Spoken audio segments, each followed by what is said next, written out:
salaamaaleykum maa ngi leen di ziar bu baax a baax waa Benno Bokk Yaakaar nee nañ Ousmane Sonko warul bokk ci élection yi nañ leen dem déglu ji Moustapha Diop li mu ci wax après ñëwaat léegi abonné leen like vidéo bi. kaw Ousmane Sonko sax laa la doon bëgg parce que ñu bëri ñu ngi lam-laamee ndax mën na bokk wala mënul bokk si yi lépp élection waaye ñu bëri ñu ngi évoqué également amnistie bi nga xamante ne moom moo fi jaar.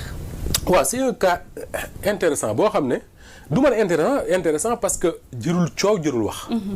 li tax mooy ñi nga xam ne ñoom ñoo dem attaqué wala déposé benn réclamation au conseil constitutionnel wax ne Ousmane Sonko mënul nekk candidat donc mënul jiite liste. donc dañu war a valider liste bi mu jiite. ñooñu noonu Safiatou soo fàttali ko il y a quelques mois 6-7 mois ci ginnaaw les deux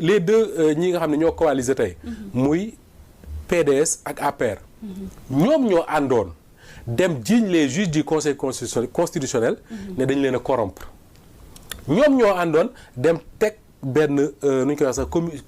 commission d'enquête parlementaire ne dañu bëgg a leeral juges yooyu kat moo leen corrompre nan la leen corrompre nanga la ñoom ñoo ko àndoon. donc c'est les mêmes personnes tey ñoom ñoo dem ne dañuy demaat ci les mêmes juges corrompus selon ñoom je mets des guillemets je les cite. pour ñoom ñu ñëw àtte waatal leen ne leen Ousmane Sonko mun bokk ci élection yi. d'abord ça pose un problème de cohérence beneen bi.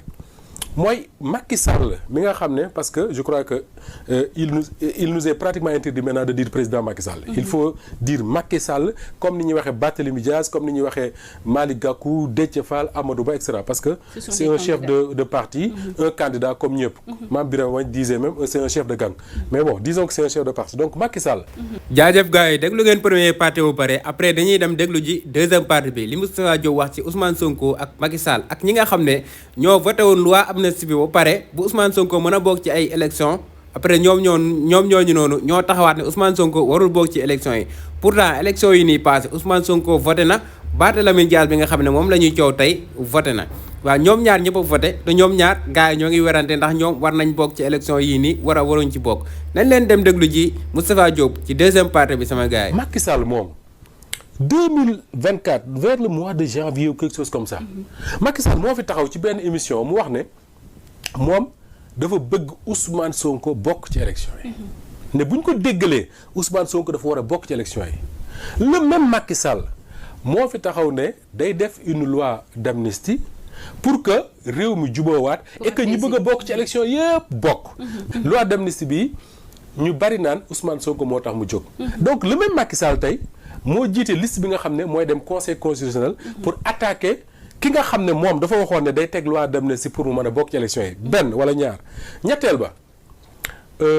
Macky Sall il est incohérent ce gars. jaajëf gars yi ginnaaw bi ngeen seetaanee vidéo pare ñoo ngi leen di sant bu baax a baax di leen gërëm di leen wax ne bu leen fàtte di abonné di like vidéo bi di partager tey nag Moustapha Diop Walfadjri lañ leen indiloon tey déglu ngeen bu baax a baax li nga xam ne loolu la wax affaire daal bu ñu jàngatee ba jàngat mooy waa Benno Bokk Yaakaar ñëpp ñoo xam ne daal yéen ñoo ngi ci opposition bi. ñoom Ousmane Sonko lañ ragal quoi nit nag boo demee bu ragal photo nit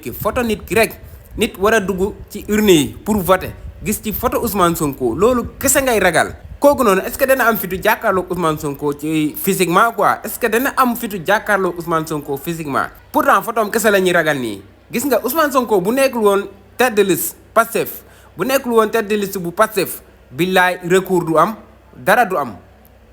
du am quoi gars yi dañuy waajal dem campagne mais seen problème lenn la mooy Ousmane Sonko ni mu nekk tête de liste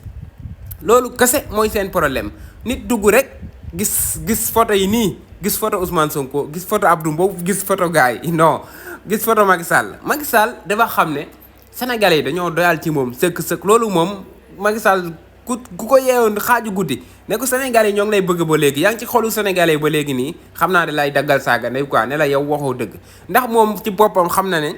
Sénégal yi génn nañ ci moom nekkul koo xam ne ku baax la quoi lim def Sénégal yépp ma dégg gars yi cool yi bari fan yii nii nag gars yi naan Macky Sall day ñëw Macky Sall du fi teg tànkam fii nii Macky Sall day ruube nii rek di ñàngal di xumbal nii rek mais yàlla xam na ne Macky Sall du ñëw ci élection législative yi nii Macky Sall du fi teg tànkam loolu moom bu yeboo mu leer bu baax a baax waa APR yi Macky Sall day dalal seen xel yi nii rek ak ñi nga xam ne ñoo ànd ak moom di dalal seen xel yi nii rek mais xam nañ ne Macky Sall du fi teg tànk nit nag boo demee ba ragal photo nit moom nit ki boo ko gisee moom xam naa war ngaa tiit jaajëf gars yi bëggee naa leen bu baax a baax bu leen fàtte di abonné di like vidéo bi jaajëf sama gaay ba ci beneen vidéo